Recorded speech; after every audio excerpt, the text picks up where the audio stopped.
আসসালামু আলাইকুম, কেমন আছেন সবাই? আশা করি সকলে খুব খুব ভালো আছেন। আর আজকে আমার একটা নতুন ভিডিওতে আপনাদেরকে ওয়েলকাম জানাই।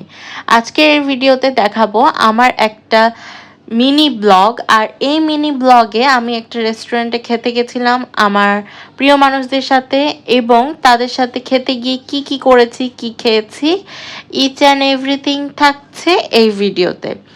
বেসিক্যালি সেদিন আমরা খেতে গেছিলাম, আমার বেস্ট ফ্রেন্ড, আমি অ্যান্ড আমার বেস্ট ফ্রেন্ডের কাজিনরা ছিল। তো আমরা ফার্স্টে ঠিক করেছিলাম যে আমরা চক অ্যান্ড উইন্সে খেতে যাব। তো সেই জন্য আমি আজকে হচ্ছে একটা পিচ কালারের অনেক সুন্দর ড্রেস পরেছি, ড্রেসের সাথে ম্যাচিং একটা চুড়ি পরেছি, একটা সুন্দর ব্যাগ নিয়েছি। এই যে দেখছেন, রিক্সা নিয়ে আমি চলে গেছিলাম। এখন চক অ্যান্ড বিনসের লোকেশানটা আমি ঠিক করে বুঝতে পারছিলাম না, কারণ ওইটা উপশহরের দিকে, অ্যান্ড উপশহরে বেসিক্যালি আমার খুব একটা যাওয়া হয় না। তো উপশহরের কোথায় আমি ঠিক মতো বুঝছিলাম না, বাট আমাকে যেখানে যেতে বলছিল ওখানে গেছিলাম। বাট চক অ্যান্ড উইন্স খোলা ছিল না দেখে আমরা ওখান থেকে ম্যাকাও রেস্টুরেন্টে চলে আসি। ম্যাকাওতে এসে এখানে আমরা একটা মিক্স ফ্রাইড রাইস দিই, যেটা ছিল 450 টাকা। তারপরে দিই থাই চিকেন আর একটা ক্যাশনাট সালাদ।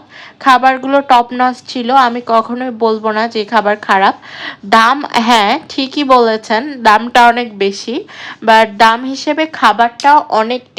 তো এখানে আমরা সবগুলো খাবার, আমরা টোটাল 4 জন ছিলাম, তো খুব মজা করে আমরা খাই, সাথে পেপসি নিয়েছিলাম। অ্যান্ড খাওয়া দাওয়ার পরে আমি আপনাদেরকে এই প্লেসটা দেখিয়ে দিব, অ্যান্ড এই খাবারগুলোর দাম কত সেগুলো আমি স্ক্রিনে লিখে দিব, আপনারা দেখে নিন। তো এখানে অলমোস্ট আমাদের খাওয়া দাওয়া প্রায় শেষ। তো ম্যাকাও রেস্টুরেন্টে এসে একটা জিনিস ভালো হয়েছে, রেস্টুরেন্টটা একদমই ফাঁকা ফাঁকা ছিল। তো ভেতরে আমরা গল্প করে একটু শান্তি অনুভব করেছি। তবে খাওয়ার সাথে সাথে একটা বিদায় করে দেওয়ার টেন্ডেন্সি দেখেছি এই রেস্টুরেন্টে, যেগুলো হয়তো অন্য রেস্টুরেন্টে থাকলে হতো না।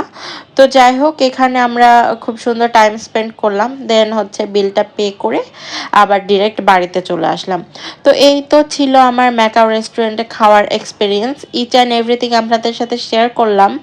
আমার ব্লগগুলো যদি আপনাদের ভালো লেগে থাকে তাহলে অবশ্যই লাইক কমেন্ট শেয়ার করতে ভুলবেন না। আর এরকম ভিডিও আরও পেতে হলে চ্যানেলটাকে সাবস্ক্রাইব করে রাখেন। কষ্টের ব্যাপার হলো আজকে আমি অনেক সুন্দর করে সেজে সুন্দর একটা আউটফিট পরে গেছিলাম, বাট অত একটা ছবিই তোলা হয়নি। তাছাড়া আজকের দিনটা আলহামদুলিল্লাহ।